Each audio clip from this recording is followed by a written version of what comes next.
I'm really looking for some cheese. Really want some good cheese. You've come to the right place. Oh. There's always cheese here. There's always Yes. There's always cheese here. You know what? Those are like beautiful words. Welcome back to Dos and Tortas, When Food and Life Meet. And today we're going to meet somebody who always has cheese and many, many other things. I want to introduce to you Ingrid Smart. Hello, hello. Hey. Hey. Good to see you again. Happy New Year. Happy New Year to you. We're going to dive a little bit more into who Ingrid Smart is and why she's here with us. But I feel like I want to save that for when we sit back and eat. I want to kind of dive into what we're going to eat first. And you have some stuff here for us. Yes. Prepare. I always take out the cheese like an hour before. Okay. I'm going to serve it so it gets kind of room temperature. Today, because it's so cold, I let it out a little bit earlier. And so we're going to have 3 different cheeses and a couple of different meats. Love. Okay, so I'm going to take out my B-roll cell phone here and let's see you prepare your charcuterie board. Awesome. Well, first I took out a couple of special boards. I have a collection of boards now, from individual to a giant one that can serve like 15 people. Okay. But these 2 are special. This one was handmade by my brother. Oh. Yeah, for me. And then this one was handmade and hand painted by an old friend who's also a recruiter in our industry. And she made this one for me. And she said, obviously because of social media, she knows how much I love cheese and water, and because we live close to the ocean, so she made that for myself. Wow. This is Doris Aguirre made that. And I think for what we're serving today, I'm probably going to use this one instead of this one. Beautiful. I'm going to put this one here. So let's see. So we're going to have, I usually try to have a couple of hard cheeses, a couple of sweet, soft ones. Today, I think we're going to do 1 hard and 2 soft. This one is a Gouda that has espresso. And the other thing I try to do when I do cheese boards is have the tried and trues, like the blue cheese, which I love. But then always try to bring one that I haven't tried for testing. So this one is going to be our test today. So you've never had this either? I never had this one, no. I just went to the store and picked it. I'm like, okay, this one's new. Last week we did one that had chili in it, which was delicious. Oh. So today we're doing this one that says it's an espresso Bellantini. So we'll see. There's the name. I love that. Yeah, so we'll see if this one makes it to another board or not. that's going to be our hard cheese today. Oops. Do you remember when you first started making these boards, do you remember which cheeses you loved that were your go-to? Always blue cheese. I love blue cheese. Mm-hmm. And goat cheese is always a go-to. This is one of our regular blue cheese. But during COVID, we got more creative. Okay. It's our local supermarket was doing monthly wine and cheese tastings. Oh. So you would go buy a pre-made tray, and you would buy the 2 bottles of wine, and then they would take you on. They would do a webinar with it, and have the winemaker talk about the wine, and then they have a cheese specialist. Title is something like the CCPS, something like that. Which I kept saying, well, that's going to be my next job in my next life. Of course, and I Googled it, and it says you have to have at least 1,500 hours of study. Okay. I'm a certified cheese specialist, so eating it doesn't count, so I'm not doing that. So that is, we had that blue cheese, and then this one is actually, I had a wine and cheese a couple of days ago with my son, so we had a lot of this one left over, so I'm going to use this one as our other looks great cheese. And then we have some chorizo here. And then I always try to have 3 cheeses and 3 meats because it's just the 2 of us. Right. I ended up just doing that's perfect. 3 cheeses and 2 meats. So I'm going to do prosciutto. Really, it's going to be our other meat.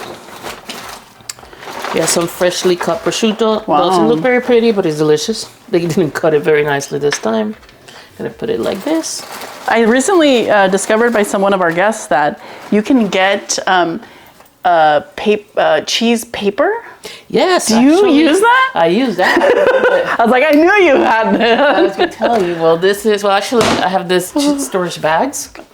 They also come as paper, but the bags are easier. Oh, the bags. And it really It really works. At first, the first time I bought it, I was like, man, I don't know if this is gonna work. Actually, it does help keep the cheese a little bit longer than if you just wrap it, and it's super convenient. You could even write the name of the cheese and the date that you put it away, and it does last much longer than if you put just wrapping paper around it.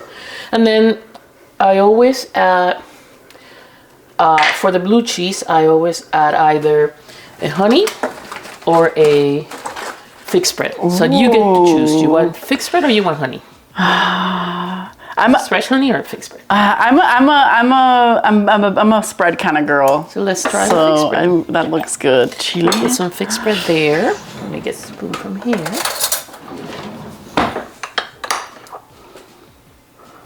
There you go. Wow. This is the easiest way to prepare a meal. It's like cheese. Right? You got your cheese, meat, jelly. And then it looks delicious. And we'll finish with a little bit of chocolate for dessert. I love it. Always need chocolate. And candy. Sea dark. I love sea dark. And I think for cheese, dark chocolate just tastes so much better. Have you always been a charcuterie kind of gal, or what got you into it? You know, when my son went to college, I was like, I didn't want to cook for myself every night. I mean, and I was traveling anyway. There was usually nothing in the refrigerator, but there was always at least one cheese. So I started doing that for me when he was gone, and I would do 2 cheeses, a little bit of prosciutto, a glass of wine, and dinner was served. It was very easy clean up and easy cooking. I like that. And delicious, I'm sure. And then COVID hit, and we just got more into it, and now you're like we do it at least once a week. Oh, we do it when my son's friends come over. They always request a tray, and now even Jordan now does the tray himself too.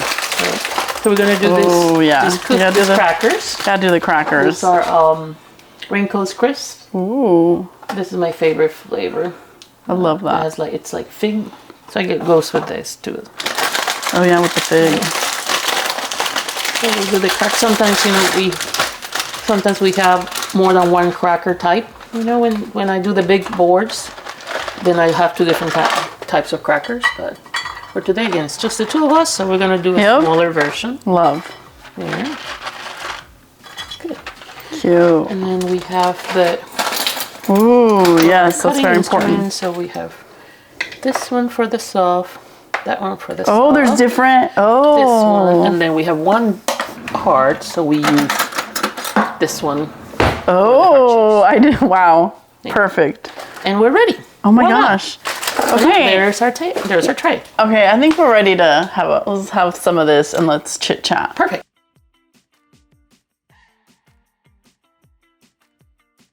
Okay,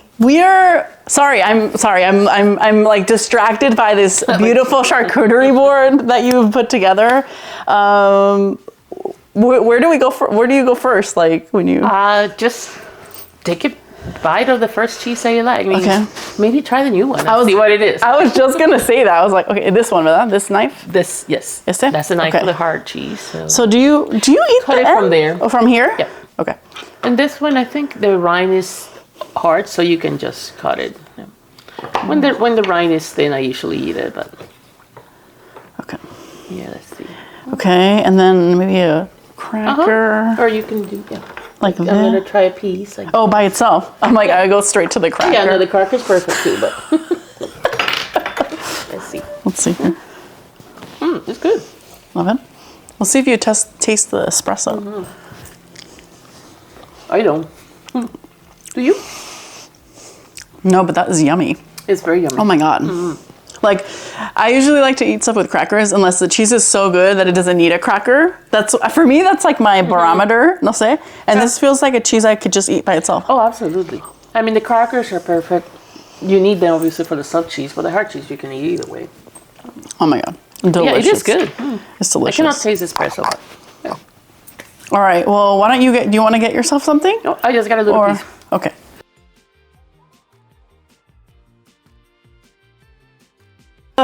It could be that I want to make sure it's all perfect because this is a very special interview for me. Thank you. Literally. So I know we mentioned your name, but I wanted to bring Ingrid on because you are a true mentor, true leadership, Latina woman who has just you trailblazed here in the world of advertising and marketing here, not just in Orange County, but I would say nationally. And so I wanted to bring you on here because there's just so much that I've already learned from you, and I want people to learn from your experience and the impact you made on me. So something about Ingrid. So let's just say I was this, I wouldn't say floundering young woman, but in 2016, I joined their team at Casanova McCann. And I think I was there for 4 years, but in those 4 years, oh my gosh, I grew so much. And I grew so much in my skill set, but I grew so much in what I could dream and what could be possible for me. And so today is really a day to celebrate you. We're gonna be talking about your motherhood, entrepreneurship, mental health, your support for the LGBT community. So there's just a lot. I just wanted to put that all out there. There's a lot that we're gonna be talking about. So I like to start with a very existential question. You ready for this? Let's start with the easy one. Right? I know everybody's like, what the heck, Jackie? No, because I feel like people realize how you see yourself and who you are, it really kind of affects everything you do and the people that come across your life. So who is Ingrid Smart? Or I take a little bit of cheese. We're doing that without wine. I offered the Prosecco, but it's too early in the day, so. I think I like to think of myself as a mother first. Mm-hmm. I think I like to see myself as a leader. I am not a manager, and that's something that I strive for early on in my career. And of course, a very proud Puerto Rican. Ooh, Puerto Rico. Puerto Rican first, Latino second. Okay. So what she's shy to share, I guess. So she owns her own agency. I don't know if you mentioned that. I think something that really want to dive with you today is you always, since I've met you, first of all, this is the kind of person that you join, you join a big team and she's welcome. Day one, I got an email from you. It was welcome to the team. It was oh my God, the CEO at the time, your president. I'm oh my God, she's emailing me. Every time I've interacted with you, you were just always calm and steady and warm. There's this balance that you have to be accessible. And I think it's such a unique thing because not every place has that. I will say, not every place has that.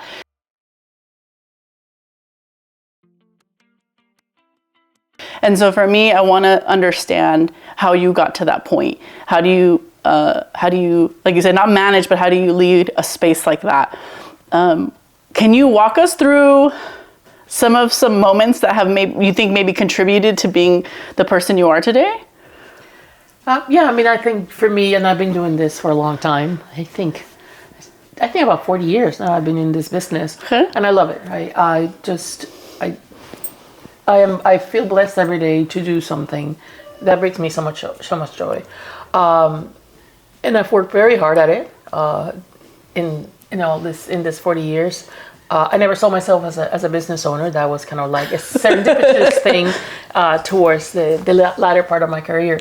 But through all these years, I was always very observant.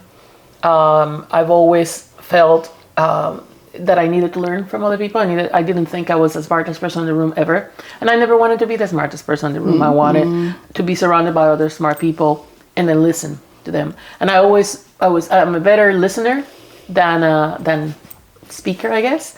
I'd rather just sit back, listen, watch what is each person's role, and then at that point contribute if I think I have something to contribute.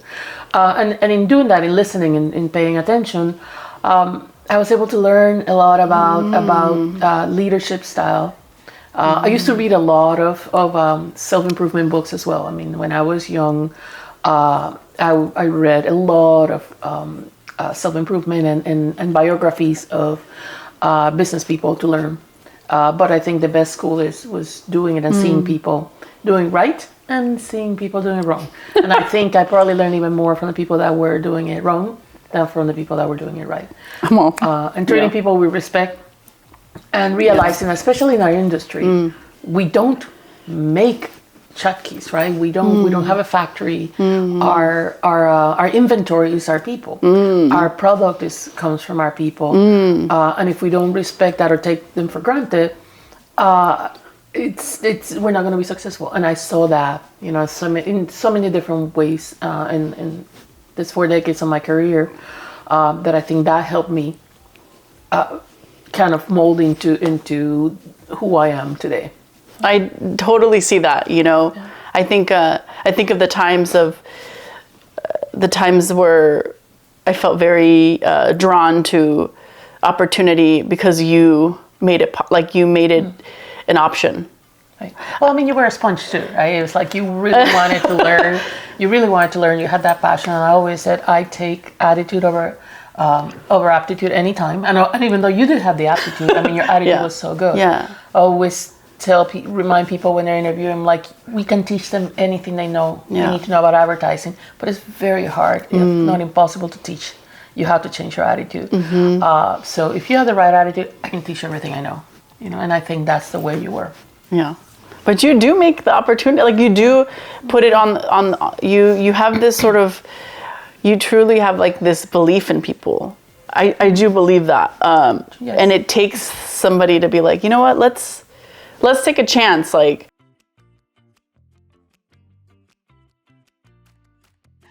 what helps you build trust with yourself so that you can build that trust with other people? I feel like that has to come first, and then what do you... Yeah. And I tell you, I don't think I've ever made a mistake when I pick someone because of their attitude. Can tell you made higher mistakes when I didn't trust my gut, and I told, this person has an amazing resume, that might be good for us. Yeah. And they were not, because the attitude wasn't the right attitude for us. But when I've chosen a person because of their attitude, cannot tell you we ever made a mistake about that. So, but I think I missed your question. So this was, let me know what the question was, or if I answered it. I'm like, I just took the bite. I'm like, sorry, I can't get away from it. Jeez. I know. I'm like, I want to take an opportunity to eat. 1 second. This cheese is really good. I think it's gonna make it into another tray. You always do the try and this one is gonna make it. You definitely answered my question.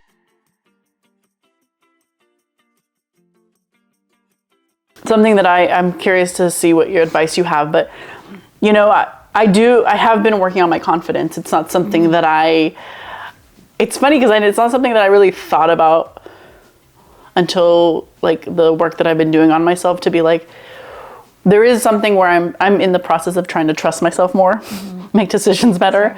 So like, what advice do you have for someone like me who's kind of like, because Anna tells me all the time, you gotta trust yourself more, Jackie. And I'm like, I am working on it. It's a process. And I'm just curious, like the accomplishments you've had, like what has helped you build that for yourself? I had to build it. So I didn't have it. I was very much like you. I was very shy. You shy? I was extremely shy. I don't believe I was probably more introverted than extroverted. And I never thought it was as good as some people would say I was. There was a lot of that imposter syndrome. No. Yeah, absolutely. It's a thing. For a long time. All the way through school, I was always very, very responsible. So I studied very hard, and I always would get straight A's. So the teachers knew I didn't like answering a question, so they never asked. Right?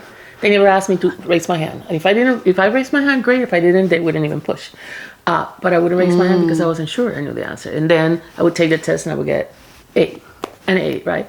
So when I finished high school and I knew everyone, the same class of teammates that we started together in kindergarten, we went all the way through the end of high school together. Oh my gosh! Because it was based on the way they did the class groupings back in Puerto Rico when I was in school.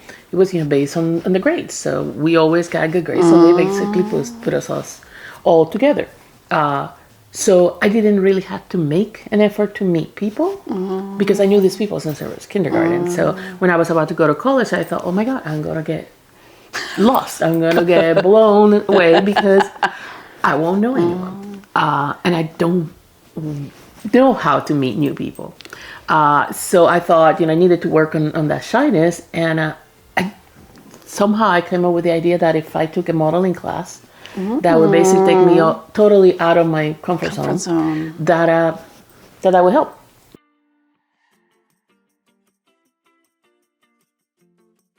Okay. So my mom signed me out to Barbizon. That was the big model school back then. And I said from the beginning, I'm here just to get out of my shyness. Oh my God. And it ended up being that I became good at it. Oh. And the manager of this. Wait, what? Yes. This is breaking news here. Ingrid, what? Okay, go on. Well, I mean, and I really did it just because we need pictures, by the way. We need pictures for this B-roll here. I have some pictures. But yeah, I just thought, that is the best way to get me totally out of my comfort zone. Yeah. Again, serendipitously, we had an event, and a designer took a liking to me, went to the manager of the school, and she said, well, I'm going to manage you and I'm going to make you a model. I'm like, no, I'm not here for a job.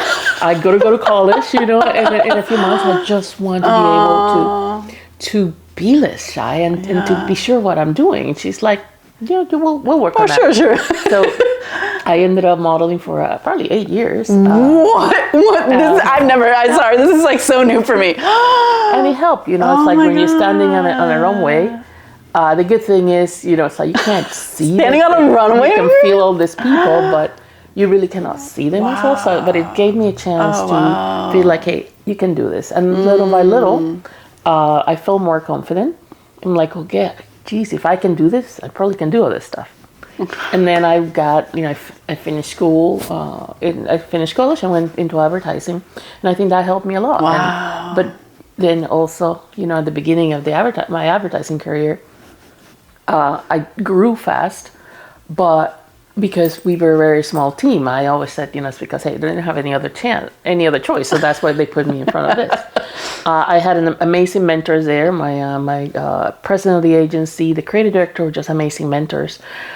So when the opportunity came to come to California, I thought, I had to take it. And they both like, what are you talking about? We're here, you have all this growth opportunity. You should be running this office at some point.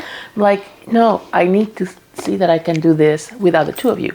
Because the two of you have my back completely. And I know that I always felt that basically I could do what I could do because the two of them were pushing me.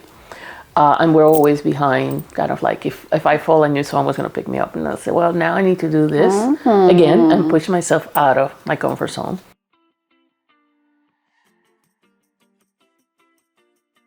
I asked, because those little moments, I feel like I always like to pause at those moments, because what was kind of going through your head about even wanting to experience that, wanting to experience, I don't want to have a backup. I want to see if I can, what kind of boiled you to get to that point?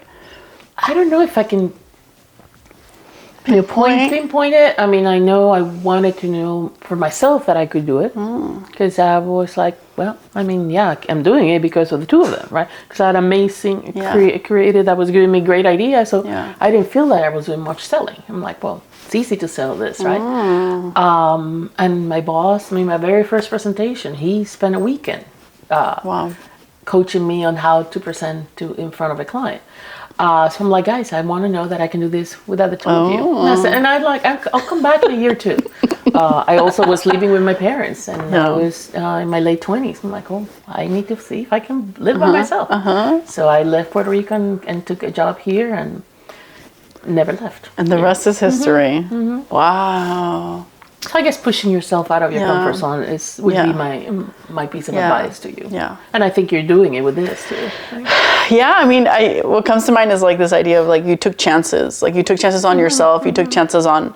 I think a lot of us are so afraid to fail, and I like that you were like, I want to see if I can even do that, because some of us are too afraid to even say those words. Like I want to see if I can. No, some people are like, I don't even want to see. Like I'm too scared, and so that's cool that you were able to challenge yourself. And yeah, you have to. You have to. You have to. Yes, I still do. Is that true? I still do. Yeah, about almost 4 years ago, when I bought the company, when the opportunity came and it was the right time, and I thought, ooh, I never saw myself as a business owner, right? I used to say I always like to know where my check is coming from, and I don't want to be responsible for the checks of 70. I was gonna say not just your check, but everyone's. But when this all started happening at the end of 2020, in the middle of the pandemic, I remember telling my son I had this opportunity. I don't know, right? I'm like also wasn't a young chick either, right? So maybe 20 years ago it would have been easier.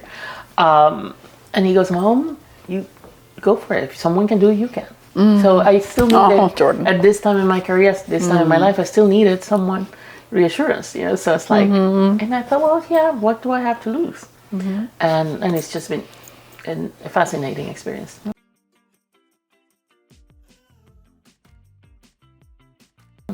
Yeah, let's talk about that. We're, as you know, we are also a new business owner. How I always like to talk about the beauty and the beast, the joyful, richful moments, and then the, I guess, more challenging moments. Is there any advice you have, or anything that has surprised you maybe of this experience so far? I guess the biggest surprise is how much I'm enjoying it. Right? I like to hear that. I never saw myself an entrepreneur. The funny thing is, I never saw myself as a salesman either. My dad was a salesman all his life. And I always thought, well, I'm not going to do that because I'm not good at selling. And then after being in advertising for several years, one day I realized I'm a salesperson and I'm good at it. Because I had to sell the services of the agency. I had to sell who we are. But it took me a long time to realize I could do that. Sorry, and the same thing with entrepreneurship. Right? I didn't think it was in me. And I've enjoyed every minute of it.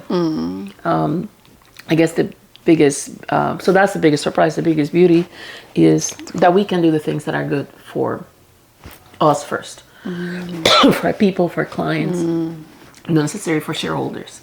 And that has been the biggest surprise.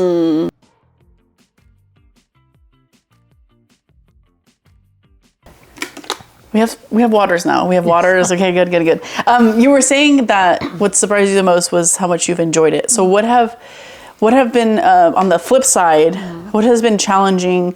What has helped you through those challenges? What comes to mind? I mean, I think probably most challenging, but also one of the exciting things was having to learn all these things that I never had to touch before, right? When you've worked all your life, or the majority of your life, in network-owned agencies, you always have this giant support system behind you, right? Someone else that takes care of taxes, someone else that takes care of payroll, of benefits, of resources, a lot of things, right? That makes your job, you don't have to deal with any of that stuff, right? Obviously now, as an independent, and as a business owner, well, now I know I needed to learn about business taxes and about how to go around health benefits, and how, for a small company like ours, how could we provide competitive benefits? How do we go about looking for new business? How do we look for resources? That before, if we wanted someone to look at a contract, we would just make a call or send an email. Someone would do it, and there was no cost to it because we're paying, obviously, in a different way. Now, every time we contact a lawyer, there has to be a good reason because we have to pay for it. Just all that has been challenging, but it makes my day better because I'm learning new things, even at this stage in my career. We got a lot of support from organizations like the 4As. That's a trade organization that has great resources for companies like ours, and they helped us find. Once we after our first year, they helped us find better resources for insurance and for other support that we needed. So it's been challenging, but it's been good. I mean, I cannot tell you there's one thing that I haven't enjoyed. Yeah. It's been 3.5 years now. Oh my gosh, time flies. Oh my gosh. I know something else you really enjoy is being a mom. Motherhood. Yes. That is a big topic for today. I feel like this is the stuff that, as I also explore potentially growing a family, potentially, you know, I always like to pick people's brains of people who are moms. I always think about when you find out that you're pregnant, like there's like it's like you're not pregnant, you don't have a kid, and then there's this one moment you find out that you are, and then what happened for you in that moment? I don't know, when you did find out. Did something just like, was there like a switch? What happened? I really want to talk about that moment. Oh no, that switch doesn't exist. I mean, at first I was scared to death because I was like, wait. I mean, I'm not ready for this. And I always knew I wanted to be a mom, but I don't know when I thought I would be ready. I was almost, how old was that? Geez, I was in my almost mid-30s. But I started crying. I'm like, I'm not ready for this. And I remember my husband at the time goes like, well, you know, you're not ready. We have to do it. And you know, my family was back in Puerto Rico. I really was never around people that had little babies because my friends that I grew up with, you know, were in that age when they had kids. I was here, so I didn't go through that process with them. Most of the people in the office at that time didn't have kids. I really didn't have any role models. So it was very scary because I knew I wanted to be a mom, but I knew I wanted to be a working mom too. And, you know, there were all these people that would say, well, you know, you cannot do both. And, you know, that kid's, no, it's gonna need more than you traveling. And so it was very scary. There was a lot of guilt. So now I love talking about it, especially to new moms or young people like you that want to have a kid. Tell me, Ingrid. You know what? Don't let that guilt. I mean, I would tell you there were years that there was physical pain, and the guilt from that guilt. Wow. Because I'm thinking, my question was always, am I going to break this kid? That was always in the back of my mind. I'm going to break this kid, and but you know, they are resilient and they know when they're loved. You need good support system, and I always tell that to anyone in our office. As soon as they tell me they're pregnant, I'm like, start looking for the support, right? If you want to continue to work, either start looking for a nanny or start looking for some kind of baby daycare. Yeah. Because if not, you won't be able to do this. I saw too many people. I've seen too many people through the years leave it to like the last 2 weeks of their maternity leave, and then they're freaking out when it comes to work. I did it early. I planned it like a job. You know? I love it. I love it. I got it in nanny 3 months before he was born. Yeah. You know, it was part-time. I told myself, first, I don't need the support now, and 2, I cannot pay for a full-time person. Yeah. But I want to be able to know you and be comfortable with you. And she was Jordan's nanny for his entire life. Oh my God! And when he went to college, she cried because she's like, "He won't need me." And, you know, she still works for us. Basically 1 day a week now, but but you know, I had that support system, and I knew when I was traveling that I had someone that was taking good care of him. I had people that would say, "Oh, you know, are you afraid that he's gonna love her more than you?" I'm like, "Nope. He knows I'm his mom." And I had other people tell me, you know, you're letting a nanny raise him. And I said, no, she's helping me take care of him. I'm raising him. And we talked to him today, and he's 28 years old. He's my best friend, and he is... They are so cute. So cute.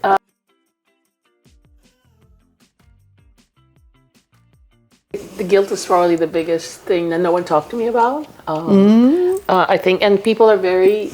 or I found out that people were very fast to make their own conclusions and give them advice based on their own life.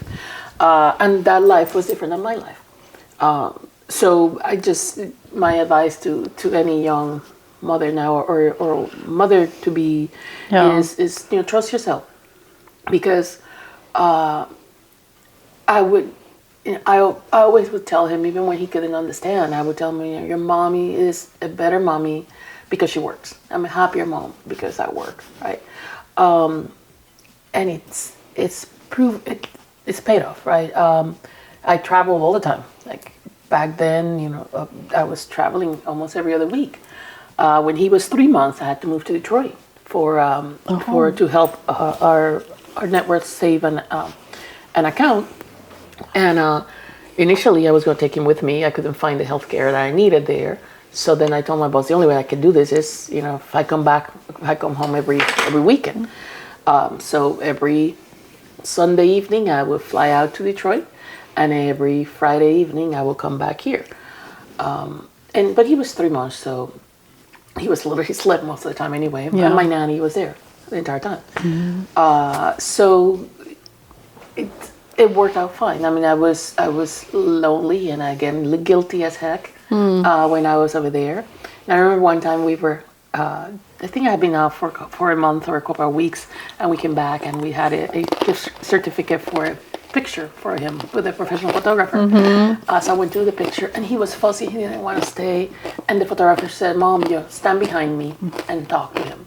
And I did, and he just stood up, sat up straight and just started smiling. And the photographer said, "Oh, I can always see when the kids are bonded with their moms when this happens." I just started crying because I'm thinking, this kid doesn't know who I am, right? Because I was listening to all these other voices. So I guess my best advice, and I was emailing last week with a advertising friend in Germany, and she has a great job, and she's like, she just had her first baby, and she's like, "I'm struggling. I think I need to stop." I'm like, no, if you really still enjoy it, don't do it, because then you're gonna resent your kids. So we talked about my experience, and she was so thankful. She's like, "Thank you, I needed to hear that." So I'm telling you, because I needed to hear that. Yeah, I needed to hear that 28 years ago. Wow. And no one was saying that. Wow. Okay? So, oh my gosh. Yeah, a few years ago, I was getting an award in New York, and they asked for a video from your son or from your child. So I asked one of his friends to do the video. When they sent it to me, one of the parts that really meant more to me is he said that the thing he admired most about his mom is how hard she worked, and that I would tell him that I wasn't there, and he went like that, quote, that I wasn't there every day. Yeah. But that he could not remember me not being there. That he remembered having dinner with me every night, and that I was, in all the school stuff. And I saw him, like, it obviously touched me, and I told him, "Thank you." Well, but that's not true. I wasn't there every night. He says, "Mom, you keep saying that, and I don't remember that. I only remember you being there." You're gonna make me cry. So that's why I always tell all the girls in the office. That's super awesome. You know what? They will remember. If the kids are resilient, and they know when they're loved. That's awesome. And if you do that, they'll be fine. And you have to do what you feel is right. I mean, if you do want to be a full-time mom, that's great. It's like, that works for a lot of people. Right. It wouldn't have worked for me. Yeah. And that's what I always told me. I'm a better mom and a happier mom because I work. So I love that. I'm so happy that you're sharing this.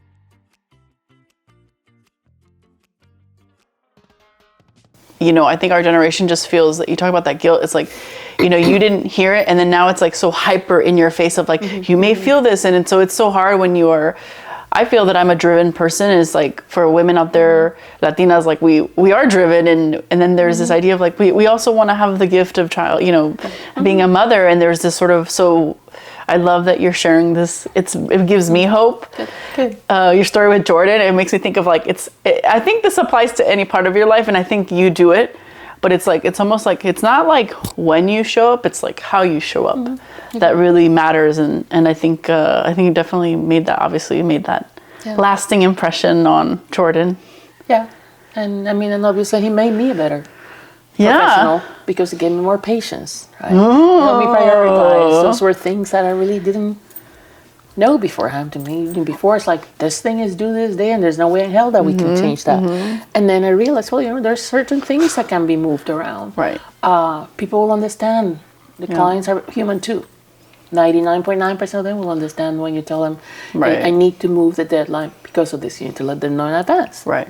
But, before I would never have done that. I'm like, nope, it's to this day and we're going to get it done. Even if you had to work 24/7. And I did work 24/7 many times before I was born. So I learned a lot by being a mom, and it made me a better professional.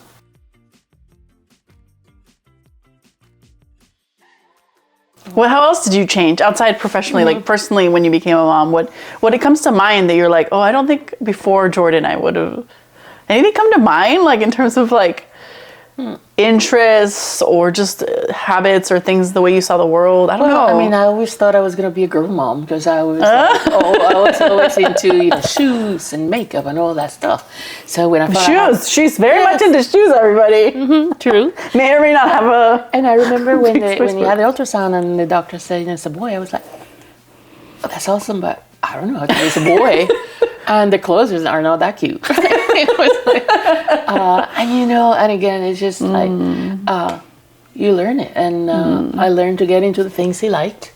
Pokemon and Yu-Gi-Oh! And video games. Ingrid. I never got good at the video games, but I would at least watch and learn, and I knew enough that we could talk about it. So I learned to like all this action movies, It's like before I just watched rom-coms and historical movies, and now it's like I was watching action movies and things like Lord of the Rings movies. So Harry Potter was that part of the movies? Not into the books, but the into movies. the movies. Okay. So it's like I think your interests expand, and even today, I mean, I still play Pokemon. No. Yes, I still do. Wow. I'm level 40. So you were a model and you play Pokemon. I'm learning more about you today, Ingrid. I love it. It's been fun being a boy mom. I look back, I'm like, oh my God, I am so blessed that I had a boy and not a girl. Right? It's so. But you have all your girls at Casanova. I feel like a lot of us like gravitate towards you. I think there's like a really cool. Yeah. True. I mean, and then God has a plan, and He knew that I would be happier and blessed because I would have a boy. Yeah. So, and still, we enjoy our company. We like very similar things, and we work well together. Yeah. It's like we're a team. And we always think of ourselves as a team.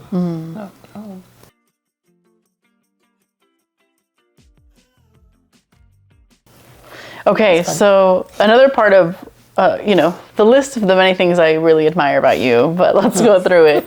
Obviously something is near and dear to me is obviously the LGBTQ support stories. I obviously have a lot of stories. I don't know if you saw that I interviewed my mom. Yes. I interviewed her and kind of wanted to pick her brain of like how it was having me. But, you've always been very supportive of the community. I know there's people in your family that you're supportive. And for you, how, because, I'm always curious about people who are allies, like what is the perspective for you? For me, obviously it's very different, right? I grew up in a space where I didn't feel like I could be myself, but when you are on the other side, how is it for you when you see people like that, and how do you feel like who Ingrid is, right? How do you feel inclined to support this group of people?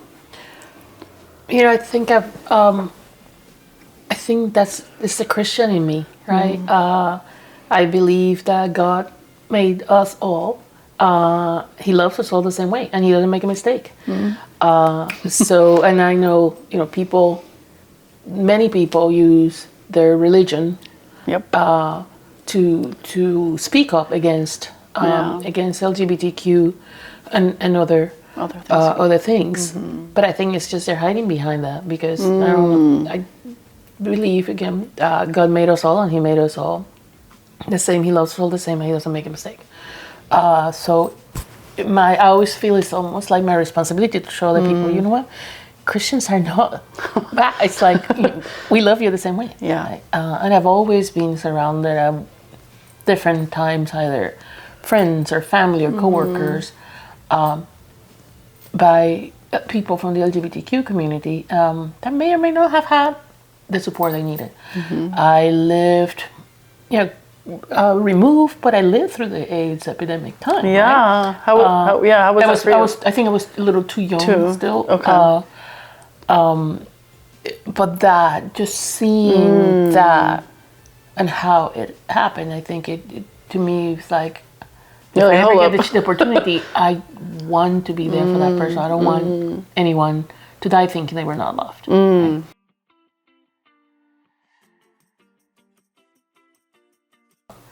So it's always been an important part. You made it even a bigger part when you were in the office and you came to me with the idea of, hey, can we do some work for the LGBTQ community on a pro bono basis? And I told you, remember, it was in December and we had lunch, and I said, I love it, but I am swamped. So if you find the opportunity, we'll get it done. That's what I'm talking about right here. Like the opportunity, like I feel like we were just, it was like, what is it? Lightning in a bottle. I feel like the two of us were, I do believe that you came into my life at a point where it, I don't know if I've ever even shared this with you, but like presenting that to you was like a very mixture of my belief in what I could do professionally, but in my belief in who I was as a person, as a queer person. Like I finally was like, I feel like I'm in a safe space to explore this both professionally and personally. And so I just want to thank you for that. Like you like truly like propelled me into where you see me today. I'm serious. Like you were like,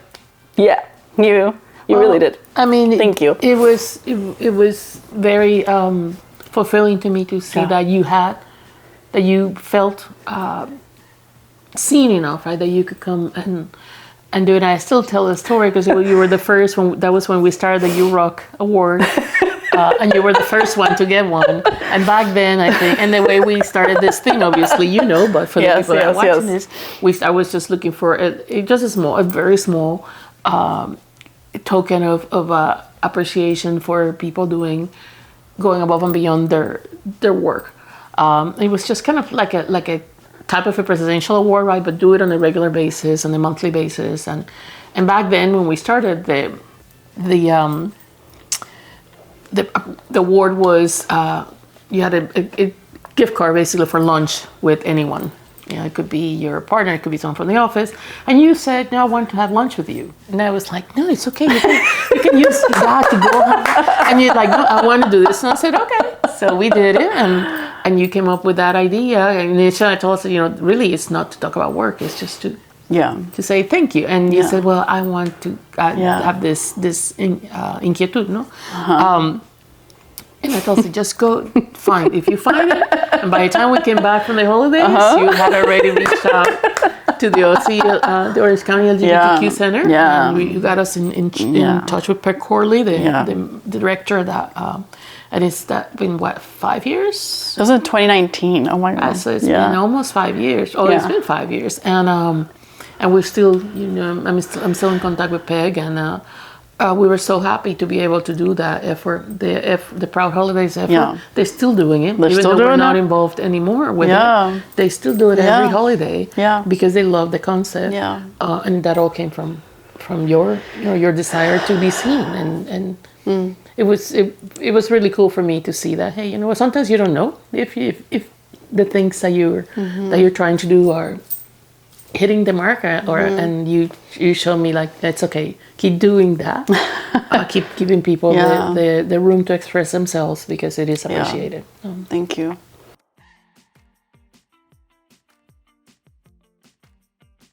And since, like, obviously I'm not with y'all anymore, but I feel like since then, like, you've continued to support my efforts through the various things I've done since, and I feel like, to me, that shows like just your commitment. And like, again, I go back to like the belief in the connections that you make. So you want Ingrid on your side. So I'm going to put her LinkedIn in the description, but this is somebody who, you believe in people, and you believe in really great, impactful things. So I think it's pretty cool. I mean, I always think I've been blessed.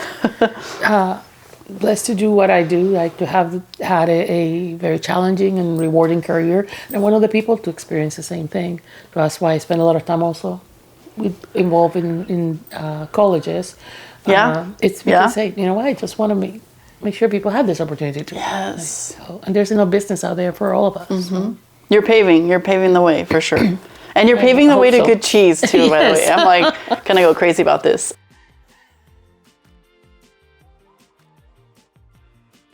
So I always been a very big proponent of mental health. It's something that, to be frank, I've always talked about it on my channel, is like, if it wasn't me kind of going through some healing and understanding who I am, I don't think that I'd even be here doing this interview with you, doing the coffee chats. Like, I feel like I finally have found my voice and sort of my direction with all this. And so I'm always curious to hear other people sort of experience with mental health. Your mental health journey, is that something that, I know you're probably, I don't know when you were my age, if mental health was even, you said you were working 24 hours a day. I don't know if like mental health was even a topic in the office, or like, what's your perspective on all this that's happening? I mean, I think your generation, my son's generation, are brave, right? Because you speak about this, because you seek help. I talked to other of my friends, that we kind of started our careers together, and we were like, we never talked about that, and we probably needed a lot of it, right? But we didn't know, and we didn't know any better, right? And now you go back and you look back at things, you go, maybe some help there, but it wasn't something that we spoke about. It wasn't as accepted, right? I cannot tell you that I knew one person that was going to the psychologist. That was, or a psychiatrist. That was for rich, crazy people. That was the perception. Yeah, none of my perception. peers. Yeah, and we still talk about it, and none of us were doing any of it. Yeah. So I admire that in both your generation and my son's, that you realize that you could not do everything on your own. That you need some support. The amazing thing is that those resources are out there. Yeah. Right? And that's something that we remind our own employees as frequently as we can. Hey, we have health benefits that help you in that area. Use them. Yeah. Right? Yeah. The help is there. No one's going to think anything. Well, first of all, it's confidential, but no one's going to look at you differently because everyone is doing it. Yeah. It's just when you need help, seek help. And there's a lot of ways to do it, even when you don't have insurance, right? Yeah. So.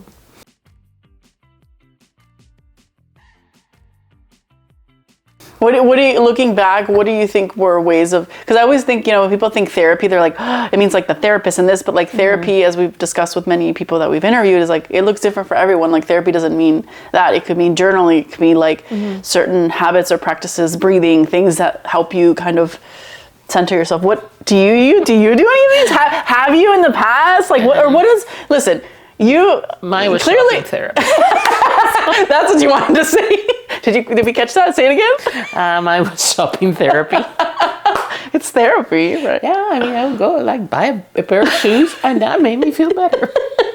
Well, that's why you were interested. I mean, you can have like interest and be. Yeah, I mean, the movies did that a lot of that for me, because movies were always a great way to escape to a different world. Yeah. To a different time. Yeah. And it gave, and I didn't think about anything else but that, what was happening in front of me in the big screen. And that was, I guess, even to this day, it's a source of therapy. I do go to the movies a lot. Yeah.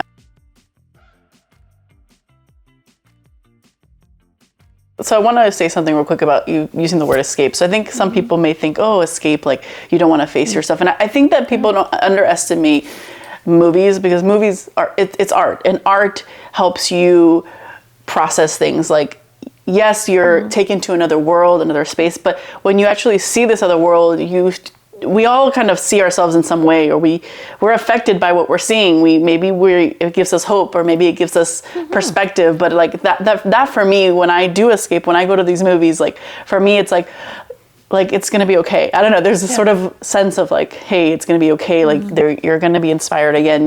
People are going to overcome stuff. Like, I don't know. Do you feel the same way? Absolutely. I mean, for that hour or 2 or 3 in the case of Oppenheimer. Did you like it, by the way? I love it. So I saw it twice. Oh. It gives you that time to not to get immersed in something else, and to not think about what was happening. And then when you walk out, you either walk out with a different perspective, or you walk out with a good feeling, and then gives you that strength to go confront whatever you needed to do.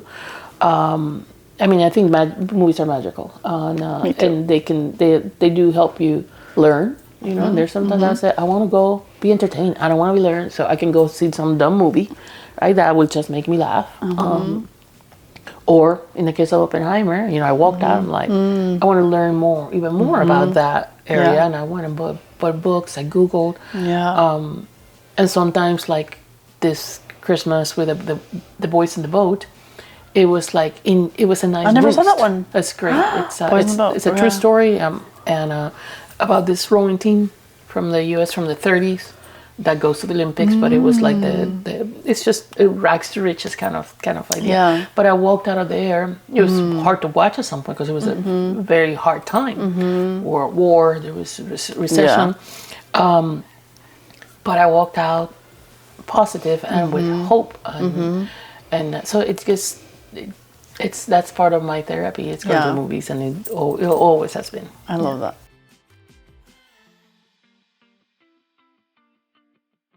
Are we allowed to talk about your connection with Selena, the movie, or no? Or is there anything you can share about that? No, with the movie. Or with Selena family?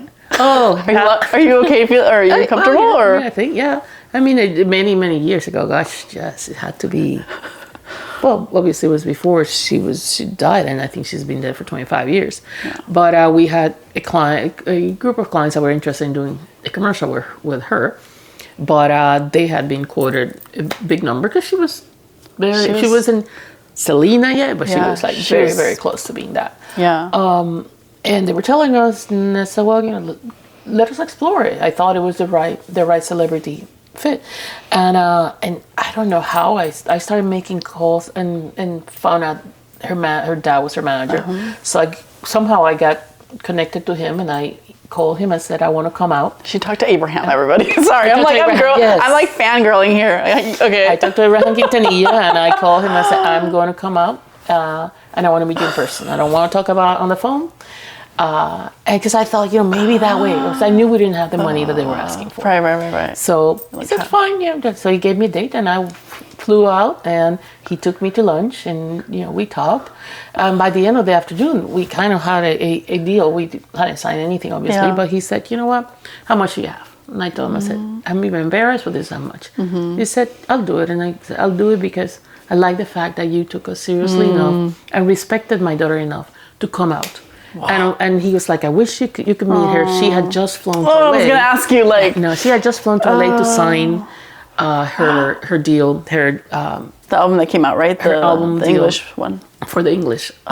He said, you know, this is confidential. She's out there to sign this. She's going to be bigger than she's ever been, and you're getting her for that. And it was a ridiculous amount of money. How little it was. We went, and he said, now I need to show you her store. So we went to her factory, went to her boutique, then we went to their house, because obviously she wasn't there. So you went to Selena's house. Sorry, I'm freaking out. Okay. So I come back home all excited. I call the clients, and they're like, oh, that's still a lot of money. And I was like, it was 1/10 of what they had been quoted. Oh my gosh. And I was like, guys, you know, you need to do this.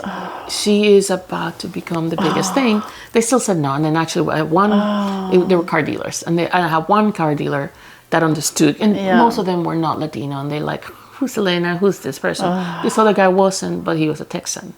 And he's like, oh my God, I'll pay for it. Can you will do it for me? And I'm like, no, she's not going to do it for one dealer. Right? It was part of, hey, this is a big group of dealers that eventually could get us a manufacturer contract. So I'm like, I'm not going to be able to. And actually, it turned out it was the right thing, I guess, looking back, because about 3 months later, she was killed. So, but it was a great experience, and it taught me a lot. Like, and I've done that ever since. Like, when we do a celebrity contract, I try to negotiate in person. Wow. Because it just gives you a different perspective. Yeah. They see it differently, Yeah. especially when it's a Latino celebrity. Yeah. But you were like, this is the kind of stuff she was doing. Like you were putting Latino representation in. You were Trying, yes. Yeah. I mean, that's a big deal. When you look at somebody, I have to ask the Selena question because this is like I didn't know you were that big a fan. Oh, there's fans out there. People are gonna go crazy. Okay, Yeah. so like at the time, right, when you're, because usually in advertising, when you're pitching, like, what did you think at the time of Selena? Like, what did you think? I'm just gonna leave it like very like. I mean, I knew she was. I wasn't as big a fan because she wasn't Selena yet, Yeah. right? Or she was to Texans. Yeah. And we were out here. Right. So we had not had as much exposure to her. I mean, I obviously made myself smart about it before I flew out to see them, to see her dad. So I listened to her music. I read a lot of articles. I was like, oh, wow. This person is... I mean, and think about it. This was before J-Lo was J-Lo. Oh, right? yeah. Ricky Martin was big, but hadn't blown the up, explosion yet. So it was like, wow, this person could change the face of music for us Latinos and in general. And she would have been. I mean, and even after death, she has continued to grow in popularity. So it was a great learning opportunity for me. And it was a lot of fun. And also to show me that I could negotiate a deal like that too. That's huge. I've never done something like that. And it was great, and after that I've been able to do others with other celebrities. So it was cool, and I always have a big part of a lot of appreciation for her and for Abraham and for what he did with her. Yeah. So. Wow, just a testament of where you've been, what you've done. It's pretty. You made me remember something I hadn't thought about in a long time. I mean, that's I was huge. Thinking, where is she coming from? Because I remember you mentioned it in one of our conversations. I was like, oh my gosh, that's huge. Had to be 30 years ago, close to Wow.